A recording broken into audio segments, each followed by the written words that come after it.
We must learn to live together as brothers or perish together as fools.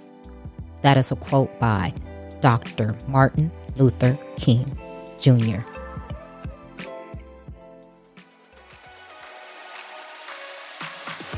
Welcome to Trina Talk. This is the podcast where guests share their stories of pursuing their passions, living a fulfilled life, and empowering others. Each week, I talk with inspiring leaders, business owners, and people with amazing stories from around the world in unscripted conversations as they share their successes and failures. This podcast is all about empowering you to keep striving in your personal and professional life. I am your host, Trina L. Martin. Hello. Welcome to episode 121. Before we get into the details of this week's episode, I would just like to share with you that I have been selected as one of the international speakers to be on the stage speaking as part of Sean Fair's Leadership Experience Tour 2021. It's taking place on April 10th in Troy, Michigan, and it's going to be fire. You're going to have speakers from all around the world that are going to educate, inspire, and empower you. Now, even though we're in a pandemic and the speakers will be at the venue, you have an opportunity to also be able to hear the powerful speakers that will be on the stage. So please go to bit.ly/LET 2021 to get your virtual ticket.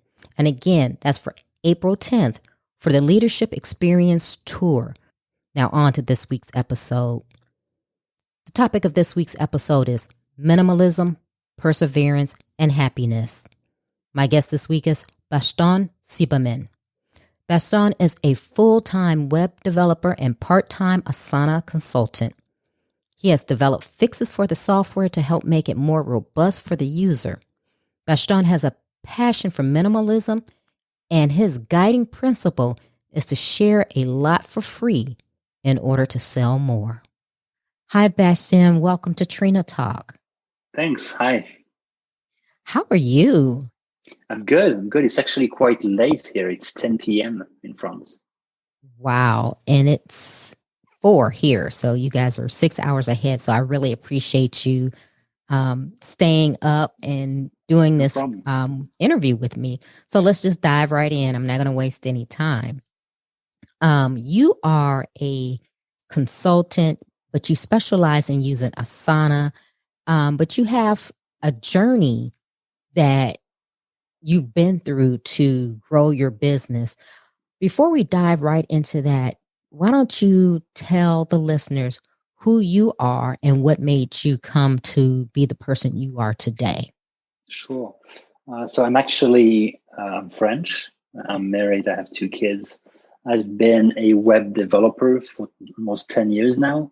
What's special is that I work from home. I've been working from home for 10 years now. So I was basically ready for the current situation, if you say. And I've been using a tool called Asana, which is a project management tool for myself for a couple of years now. And I started to really get good at that tool, and people started to ask for help. And after several years, it's actually become like a second business for me. I have my full-time job as a web developer, and I'm also a part-time consultant around that specific tool, which is Asana. Wow. So you've been working from home for 10 years now. So Exactly. the pandemic didn't break your stride any. You were already well adjusted to that. Yeah, I guess the difference was the family was home when they were not before. So it wasn't that quiet during the pandemic, but it was fine. So how did that affect how you did your work, and how is it in France now? How are things going? We have a curfew just started a few days ago, and I think tomorrow the president will announce the curfew will be earlier, and we probably have some lockdown again. Okay. Wow. So similar to what's going on here. Yeah, but I do have that chance of having a big house and living in the countryside and working from home. So basically, it doesn't change anything for me. Wow. Nice. Yeah. So you're a web developer. That's your full-time job. And then on the side, you decided to be a Asana partner. How did that come about, and why that?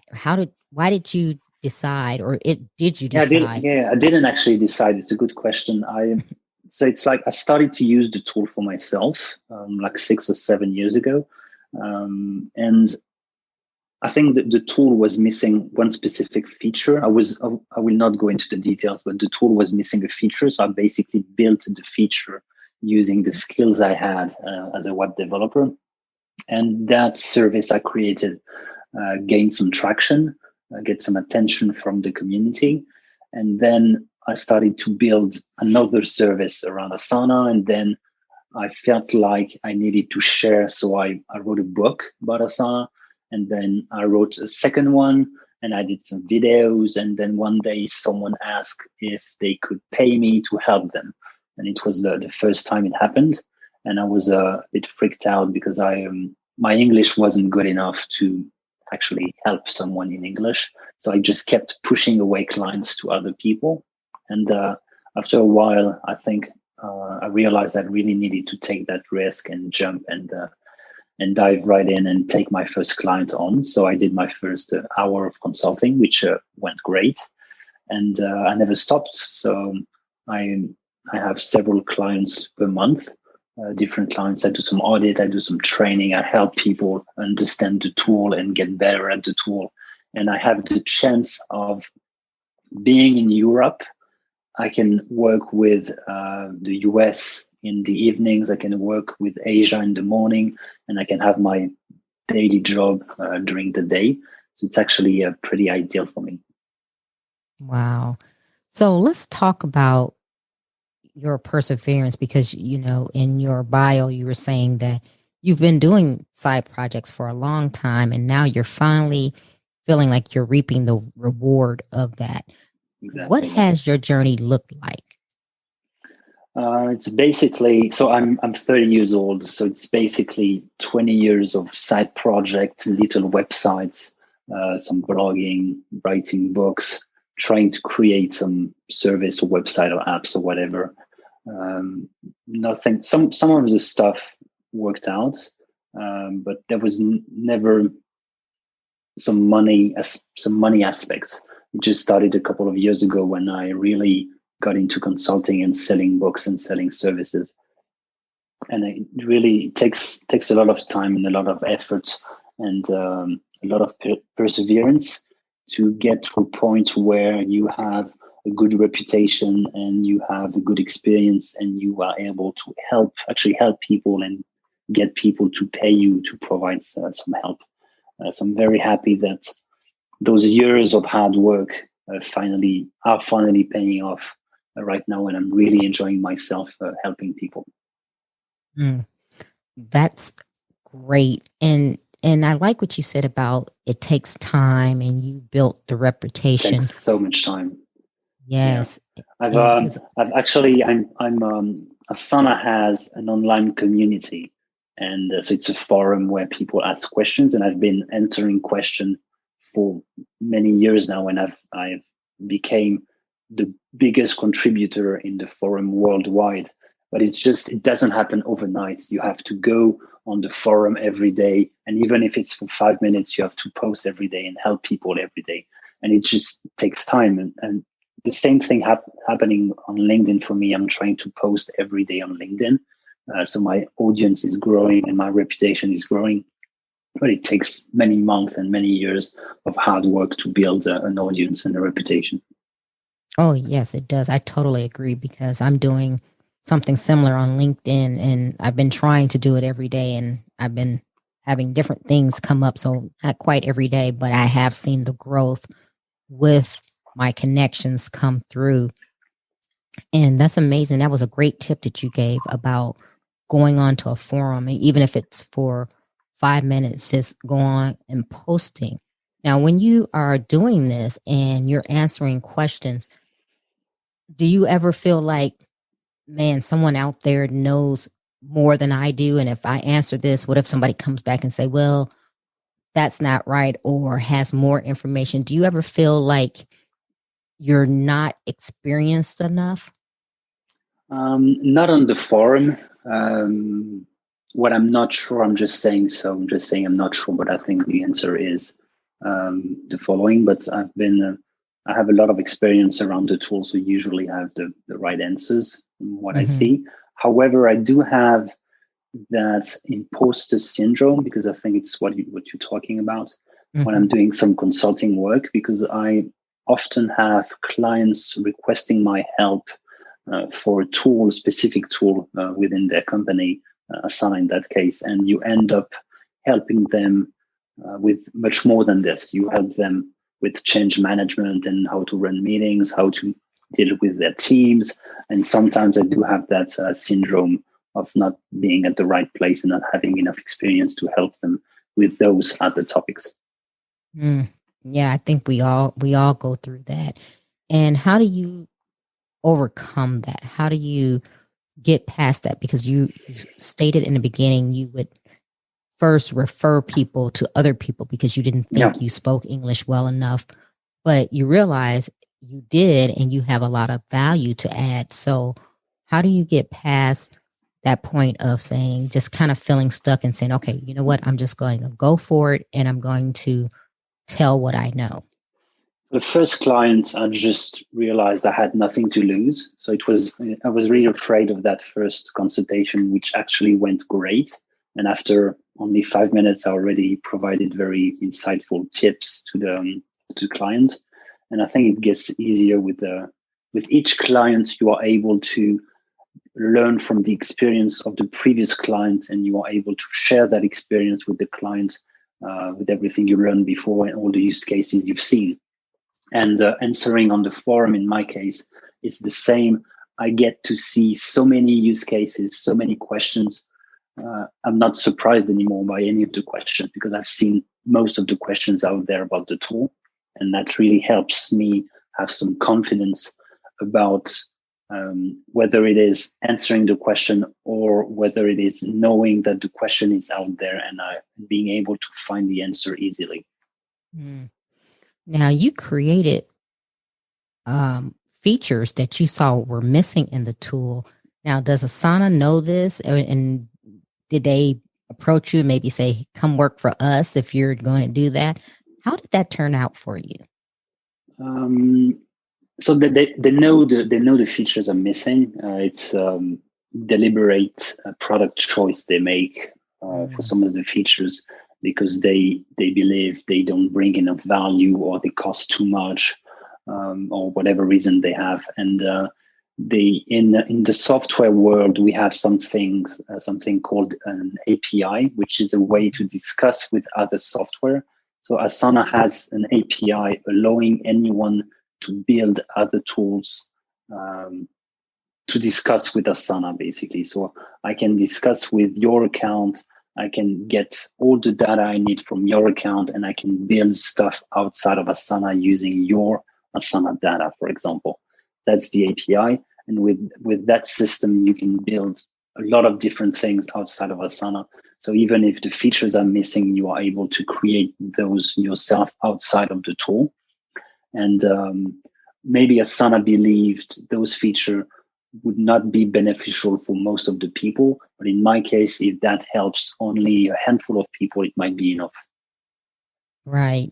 And, I love what you're saying because you're a tech person just like I'm a tech person. So I understand what you're saying and I really can appreciate that because when you find a tool and it's missing features that you feel are very valuable and needed, it does something when you know, okay, I can create this and help someone do their work more efficiently and more effectively. So I totally get it.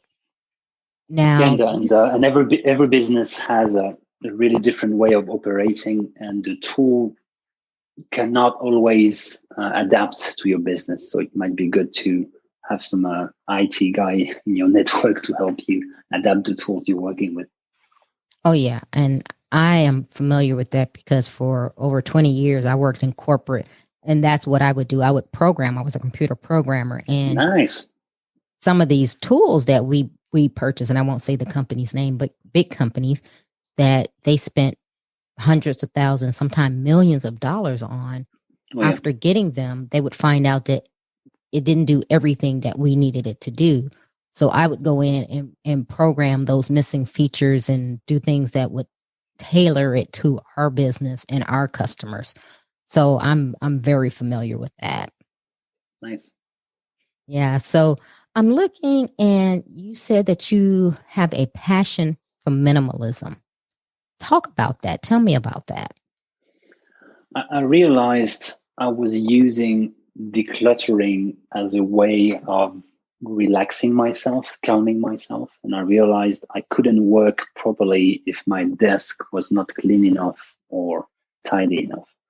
And I actually realized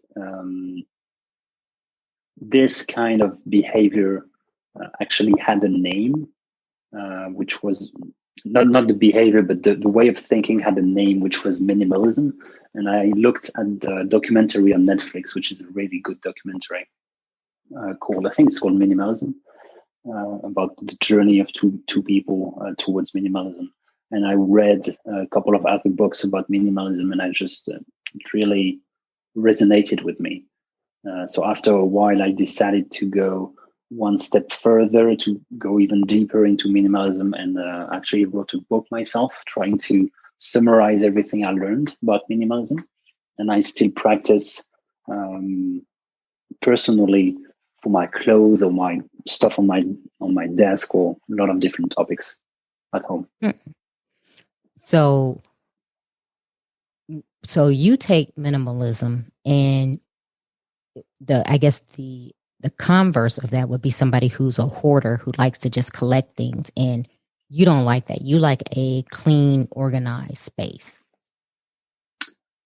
Yeah, I guess if you really like to collect specific stuff, it's fine. If you really like books, you can have bookshelves everywhere in your house. But what I'm trying to go against is the feeling that you can't find anything, that you have too much stuff, yet you feel stressed, or even worse, that you do not have enough money because you keep spending that on things you don't need. I'm really trying to go towards, for example, for the clothes, I'm trying to buy as little clothes as possible. I'm always trying, if I really want to have a new shirt, I'm always trying to replace an existing shirt with a new one. I'm also trying to buy clothes with a better quality, so I don't have to replace them too often. And for the things I'm using on a daily basis, I'm trying to have good stuff, good product. For example, I have a big screen in front of me. I have a good chair, a good desk, because I use them every day. So I'm trying to be very conscious of the quality and the things I decide to put in my life, because they really take a lot of my energy and time. So they better be well chosen.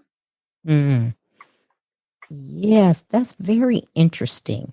So besides just not having a cluttered desk, what brought you to just know that this is something that you needed to do? Because oftentimes, because I'm one of these people, I guess I can say I'm OCD. I like everything neat and orderly. I wouldn't say I'm a minimalist, but I don't get things that I don't need, and I try not to accumulate unnecessary things. So I'm like you. If I'm going to shop for clothes or shoes, I try to make sure they're high quality so that I'm not replacing them so often. But the whole minimalism thing, because I've heard someone else mention that, and they were like, oh, I have in my closet 10 things. And they're like, I have 2 shirts, 2 pants, whatever. And they've gotten it down to that. And that's all they have. And they mix and match those 10 things for different outfits for every day. Mm-hmm. Have you gotten to that point? And what made you just say, I'm going to just cut all of this out and start living, I guess, more consciously on the things that you have? I guess I went the documentary and the books I read helped me realize that what I was perceiving as being OCDs were actually a way of thinking. It was actually a good thing and not a bad thing, if you see what I mean. And I think in your case, you are a minimalist. You are not an extreme minimalist. You get some kind of, we have some kind of a spectrum. It's not, you do not become minimalist one day because you have less than 3 shirts. You just get to that point, and there are different kinds of minimalists. Some people do not have a car. Some people want to live in a tiny house. That really a lot of different kinds of minimalists. So I guess in your case, you are a minimalist. Okay, that makes sense. It's just about being aware of what you need and having enough of everything. You have enough clothes. You have enough things on your desk. You have enough plates in your cupboard. You have enough chairs. For example, many people have a big table in the dining room with like 12 chairs.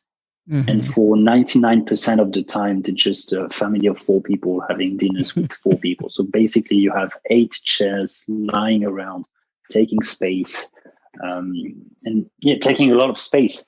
So, for example, in my house, we actually bought a rounded table able to take 4 chairs, because most of the time we're just 4 people. And when we have people over, we can get chairs from someone else, and we can open the table and have a bigger table. But most of the time, we only 4 people. Don't need 8 chairs. We need 4 chairs. And if you apply that to a lot of different things, you might actually be able to get some extra space in your home, because you have smaller tables, less chairs, less or smaller wardrobes, less stuff, basically.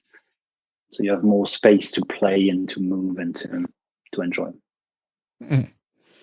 Now, explain what you mean when you say it makes sense to share a lot for free in order to sell more. Explain that. Yeah, it's something I realized when it came to consulting. I guess there's 2 ways to go about consulting and selling your knowledge. The first way is to have people pay you to share your knowledge. So you do not share anything online. You only wait for people to pay you. And whenever someone asks a question online, you can say, I know the answer. You need to pay me to get the answer. And I would say it's the old way. It's the old way of doing things. The new way is the opposite, is sharing as much as possible online, sharing what you know, helping people for free, doing videos, writing books that you sell for just a couple of bucks, or you just give away. And you will realize that people still come to you and they want to pay you, even though the content, the things you're going to teach them are already available for free. And it's exactly what's happening for me. If you read my books, if you look at my videos, if you read my posts, if you read everything I've written, basically you have all the answers. So you're going to pay me just to give you a very tailored answer, a very specific answer to your very specific use case. So basically you're going to buy time from me, the time you save, rather than the knowledge I have. Oh yes, I totally believe that. And as you said, the old way of thinking is, before I talk to you, you have to pay me. Yeah. And what's good about this, about the new way, is when people come to you, they already know you, because they've seen you online, they've seen your face, they've heard you talking, they've seen videos of you, they know how you approach things and the way you work. So basically, when they come to you, they just need to know the price. You don't have to convince them that you are the best at what you do, because they already saw that online. So it's a big difference. You don't have to sell yourself to each and every person coming to you. You just sell yourself online by sharing what you do and what you know for free. Mm-hmm. Mm-hmm. Very, very good. And I think more people need to realize that. I think with social media, there's a lot of that going on, but then there's still some people who, um, I say they're afraid that there's not enough. The scarcity mentality of, well, if I tell them what I know, then they may not do business with me, or I'm whatever selling this or teaching that, and someone else may come and do the same thing and do it better and take a customer away from me. Yeah, but And I think, in my case, I'm afraid of having to sell myself to someone, convince someone I'm good at what I do. I'm afraid of doing that. So I mm-hmm, basically ran away from this and decided I'm just going to share everything I know for free and let people come to me. So I mm-hmm, don't have to do any selling. It sells mm-hmm. itself. And you know what? And that's the best thing to do, because then you don't feel like that sleazy salesperson who is trying to convince. Oh And yeah. then if the person is not happy, then, you're feeling like, oh man, I didn't live up to my expectations, because I recently had someone to come to me like that, as far as like coaching. Oh, like, come on, coach. Oh, come on, I can, and I was like, well, I really don't need a coach. I have a couple of coaches. But then I said, well, let me give this person a test run. And then I was like, you know what? This person is not telling me anything I don't know. So I was like, no, I don't think you can help me. And this person was like, I guess, offended. But my thing is, well, you did the hard sell of, come on, let me coach me. Let me, and exactly what you're saying is like, well, your reputation would speak for itself if Yeah. you really were that good of a coach. Yeah. But Yeah. what's hard is it takes years to reach that point, and it's not by sharing on LinkedIn for 2 months that you're going to build a reputation. It takes several months or several years, and you really need to do more than just writing a few posts here and there. Mm-hmm. Mm-hmm. Exactly. Well, do you want to tell us about the books? Because I think you mentioned you've written a couple of books. Do you want to talk about the books? Yeah, sure. I was always impressed by people writing books. For me, it was like an impossible thing to do. It's a too big journey, too complicated, and requires too much time. And for me, it was really an unreachable goal. But I had the opportunity of writing a book. Actually, I took over an existing book that needed to be updated, and the author didn't want to spend time to update the book. So I actually took over, updated the book, and published it under my own name. It was my one of my first experience of writing a book, and it was an easier one because most of the book was already there. I just had to proofread, improve, and publish again. And then for the second book, I decided I wanted to write it myself from start to finish. And I thought hard about this, and I really did not want to write like a 300-page book and spend weeks or months on it. It's really not my type. I went for the minimalist approach. So I said, okay, for me, a book is what I want to do is 30 chapters. Each chapter is 1 or 2 page. And I want to talk about things I already know. I don't want to do research for the book. Mm-hmm. So I really simplified the approach, and I went for the minimalist approach. And I said, okay, I have 30 chapters to write. I decided that I do not want to have any images to illustrate the chapters because it takes too much time to find them. So I really want to have raw text that I write. So 30 chapters, basically you write one on Saturday morning and one on Sunday morning while having a coffee. So you type on the iPad because I decided to write about things I knew. It really flows. It's really easy to write. You just have to decide on the 30 chapters titles, and then it's easy to write. So you decide that every Saturday, every Sunday you're going to write. Actually, it takes 15 weeks. It can even take less if you are really motivated and you write during the week. And then you just have to get someone to proofread your work, get someone to actually write to create a cover, and then you're good to go. You have your first book. It's not a huge book, but it contains what you know, and you take pleasure into writing that book, and then you're really proud of the work you do. Yes, I love that, because I took a similar approach when I wrote my book. I didn't want to write a 300-page book as well. My book is less than 100 pages, because I think about, I don't want to sit down and read a 300-page book. Yeah, it's the same. It's the same for me. I had bad experience with some of the books that were huge. For example, I don't know if you've read GTD, Get Things Done. No. It was horrible. I never managed to go beyond the first 100 pages. It's supposed to be the Bible of productivity, but it was so long and so repetitive, and it was a disaster. So I really didn't want to write such a book. I really wanted my book to be read like in an hour or two, and each and every sentence is well chosen, and there's no fluff. You just the raw stuff, the useful stuff only, and no fluff around the words. Yes, I can appreciate that. Like I said, I did the same thing, because I just wanted it to be simple, same as you. Someone can sit down and read it in a couple of hours. They get what they need to get, and it's easy. It's an easy read. It's something that's relatable. When you start doing these 500-page books, like you said, it starts getting repetitive, because you think, well, how much can this person say in this book unless they've been writing this book for years? So I totally agree with you.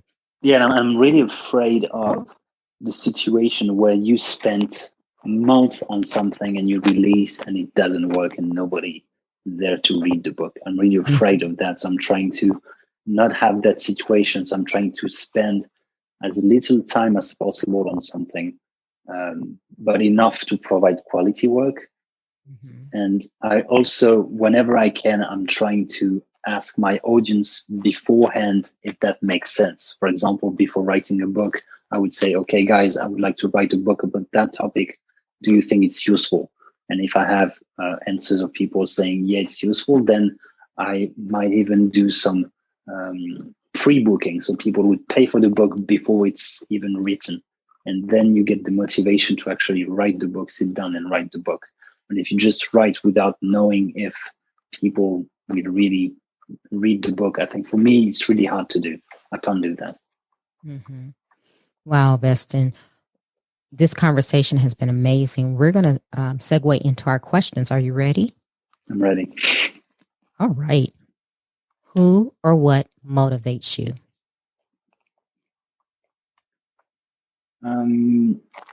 Helping people, whether it's with consulting or building tools that people use. I like to do things people use. Okay. What demotivates you?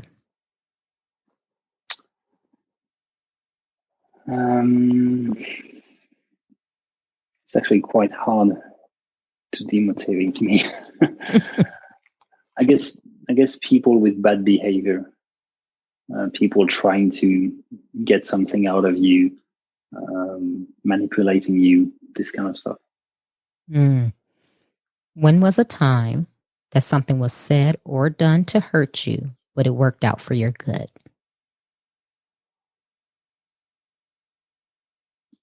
I have no idea. I'm sorry, I didn't prepare an answer for this one. Okay, do you have an example for yourself? No, this is about you, not about me. Which would help me find an answer. We'll skip that one. What is your fear? I think it relates to the first answer, creating stuff people don't care about. Okay. Is there a time when you wish you had done something that you didn't? I guess in the past, I've created a lot of stuff and spent too much time on the creation rather than talking to users or clients or whatever. So too much work, not enough getting out there and talking to people. Is there a time that you wish you had not done something? I don't think so. No. Okay. What is your definition of success? I guess being happy with your situation is a success. Everyone has a different definition. So if you're happy with your current situation, then it's a success. How do you recharge?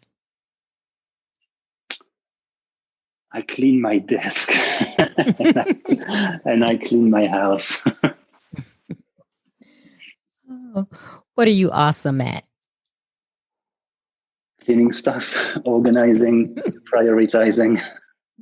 Is that sad? Being a minimalist. Yeah, exactly. What legacy do you want to leave?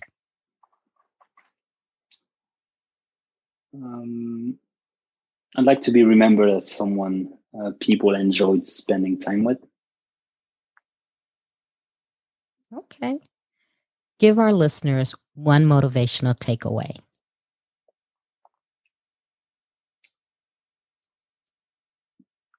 I don't remember the exact quote, but I think it was the best time to start. The first best time to start was yesterday. The second best time is now. I like that. Does it go like this? Is that the official one? I don't know, but however you said it, that was good. I like it. Okay, so whatever you do, you need to start now, whether it's building something or learning or whatever. Now is the best time to start. Yes, I like that. Bastien, tell the listeners how they can connect with you if they want to do business with you, pick up your books, or just contact you on social media. They can find me on LinkedIn with my name, and they can also go to my website, minimalist-work.com. Okay. Well, thank you for taking time out of your evening to be with me. It was a pleasure speaking with you, and I hope you have a great rest of your evening. Same. Have a great day. Thanks. If you like Trina Talk Podcast, please don't forget to go out to iTunes and rate it 5 stars and leave a review.